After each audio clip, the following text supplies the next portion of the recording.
नमस्कार दोस्तों, जय हिंद। स्वागत है आप सभी का ट्रेड विस्टा की एक न्यू लर्निंग वीडियो में।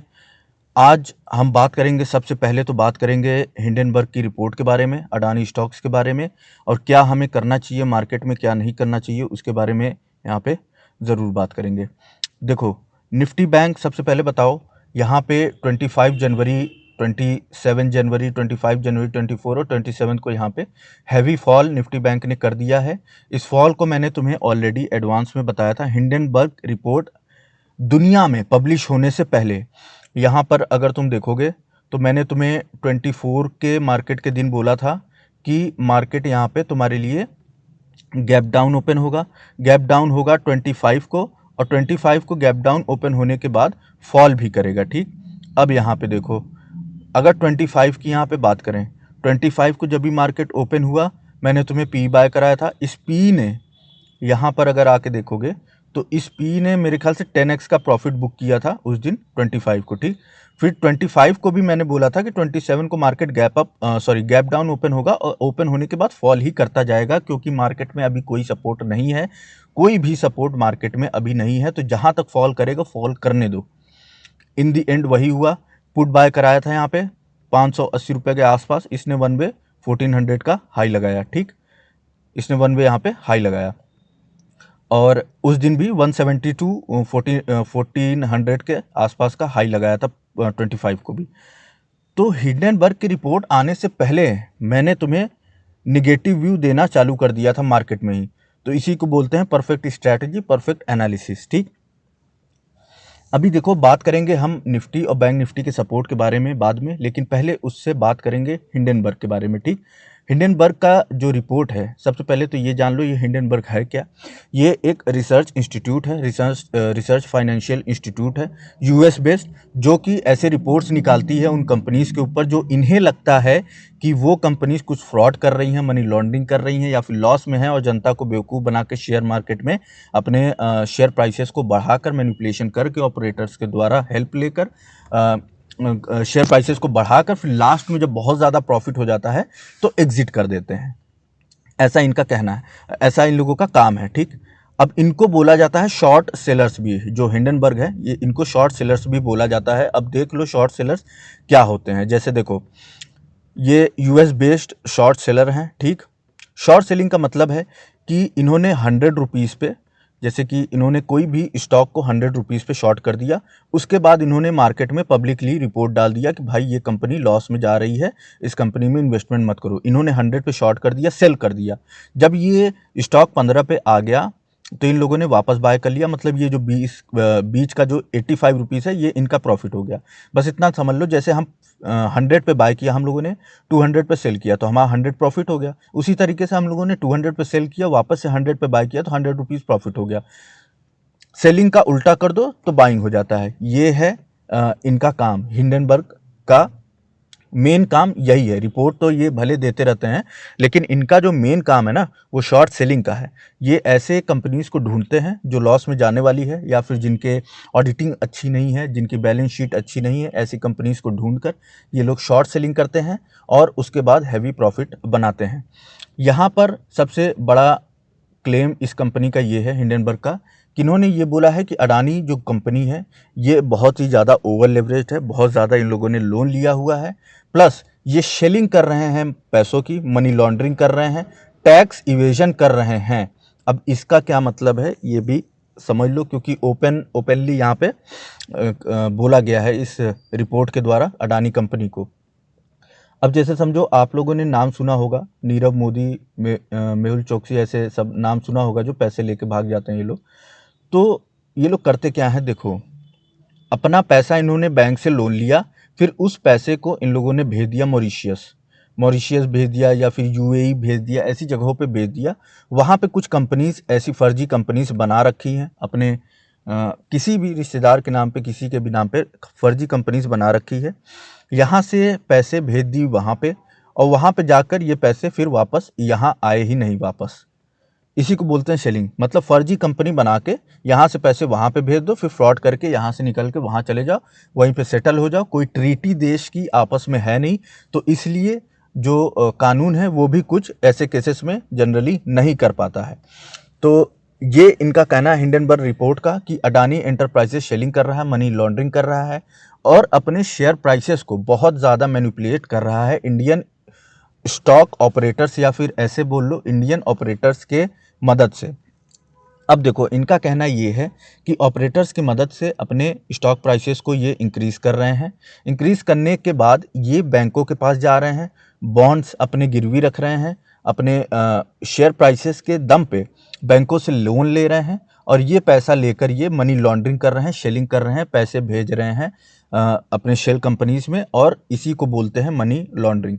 टैक्स इवेजन कर रहे हैं, यहाँ से पैसे कमा के भेज दे रहे हैं बाहर, फिर वहाँ से इन्वेस्टमेंट के नाम पे वापस उन पैसों को अपने कंपनीज़ में ला रहे हैं, फिर उन शेयर प्राइसेस को मैनिपुलेट कर रहे हैं, इंक्रीज़ कर रहे हैं, फिर उस इंक्रीज़ हुए शेयर प्राइसेस पे वापस से बैंक से लोन ले रहे हैं। ये कहना है हिंडनबर्ग रिपोर्ट का। अब हिंडनबर्ग रिपोर्ट ने इतना कुछ बोला तो अडानी ने भी यहाँ पे बोला है कि ये सरासर एक जो है क्या कहते हैं अनअकाउंटेबल जो है इन लोगों ने इल्ज़ाम लगाया है। अडानी का कहना है यहाँ पे कि इन लोगों ने हमसे कोई भी रिपोर्ट नहीं मांगी, हमारी कोई भी डॉक्यूमेंट्स नहीं मांगे, हमसे कोई भी बैलेंस शीट नहीं मांगी और अपने आप ही इन लोगों ने एक पेज बनाकर पब्लिक कर दिया, रिपोर्ट बनाकर, सिर्फ और सिर्फ हमारे बिजनेस को हर्ट करने के लिए।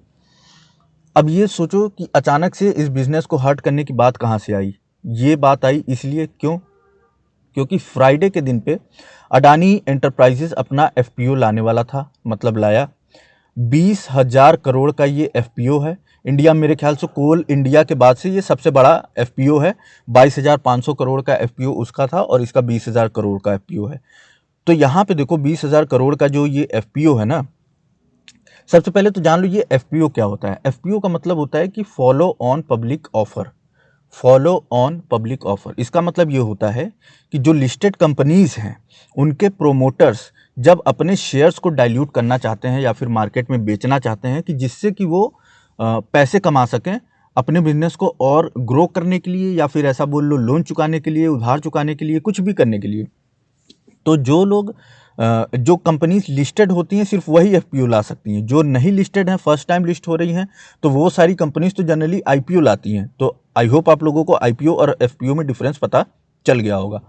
तो फ्राइडे के दिन एफपीओ लेकर आया अडानी एंटरप्राइजेस और ये एफपीओ बहुत ही ज़्यादा अंडर सब्सक्राइब्ड रहा।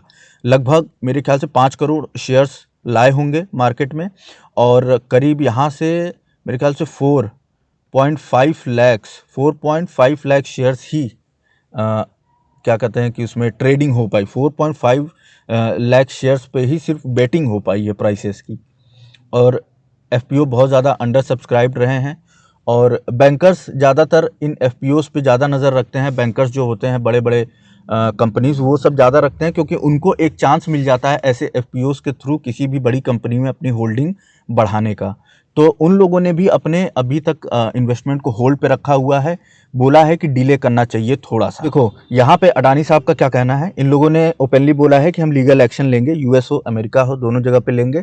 तो इसके रिप्लाई में इन लोगों ने ये बोला है हिंडनबर्ग की आप आ जाओ, जो भी डॉक्यूमेंट्स होंगे हम लीगल प्रोसीजर के थ्रू आपके डॉक्यूमेंट्स भी देख लेंगे अमेरिका में। तो दोनों जगह पे यही चल रहा है। एफपीओ इनका बहुत ज़्यादा अंडर सब्सक्राइब रहा।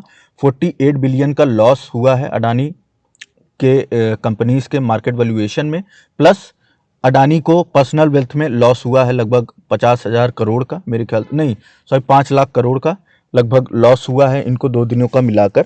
27% 28% करीब इनके शेयर्स प्राइस फॉल हुए हैं। अगर यहाँ पे देखोगे तो ये अडानी ट्रांसमिशन है मेरे ख्याल से, और 3,000 से लेकर 1 वे 2 दिनों के अंदर अंदर ये 2,000 के पास आ गया। तो ऐसा सिचुएशन, ऐसा सिनेरियो मार्केट में बना हुआ है। अब ये देखो ये मार्केट के लिए बिल्कुल भी अच्छा नहीं है कि मार्केट इस तरीके से फॉल करे। As a country India always grow करेगा, लेकिन मार्केट ऐसा नहीं है कि सिर्फ 1 वे ही भागता चला जाए, नीचे भी आता है मार्केट।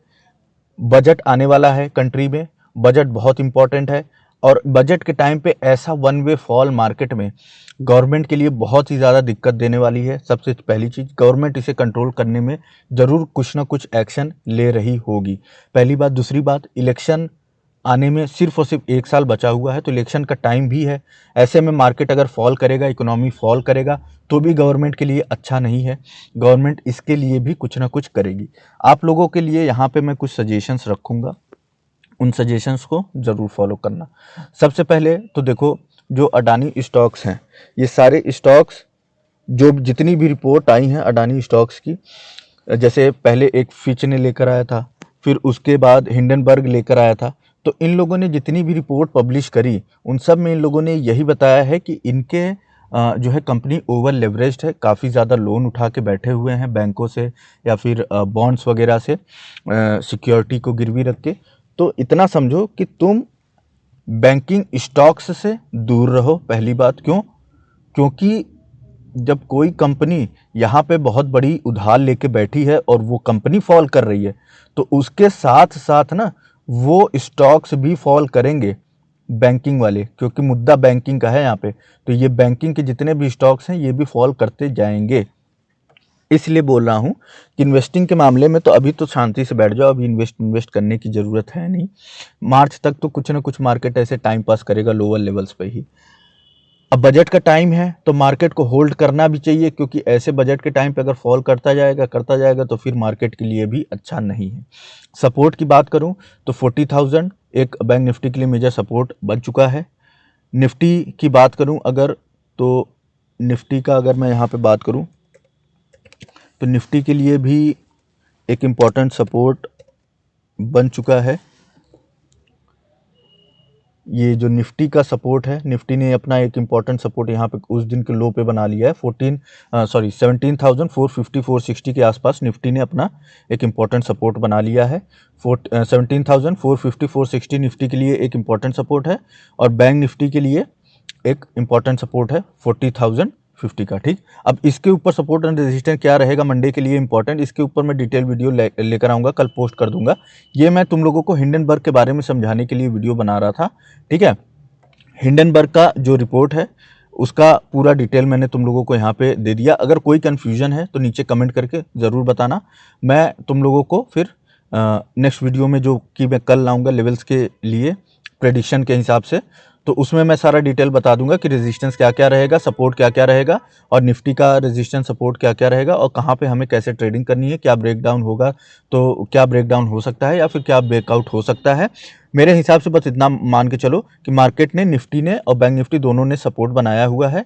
भले मार्केट ऊपर न जाए बहुत बड़ा, लेकिन मुझे लगता है बजट तक इस लेवल के आसपास होल्ड जरूर करेगा, इसको ब्रेक करके अब फॉल नहीं करेगा मार्केट, ऐसा मेरा मानना है। बाकी डिटेल वीडियो मैं तुम लोगों के लिए कल पोस्ट कर दूंगा, इस support and resistance important levels of Monday के हिसाब से क्या क्या रहेगा उसके ऊपर मैं वीडियो बना के कल पोस्ट कर दूंगा। ठीक है, तो आई होप आप लोग खुश होंगे, अच्छा खासा प्रॉफिट बना रहे होंगे। ऐसे ही प्रॉफिट बनाते रहिए, मुस्कुराते रहिए, खुश रहिए। जय हिंद, जय भारत।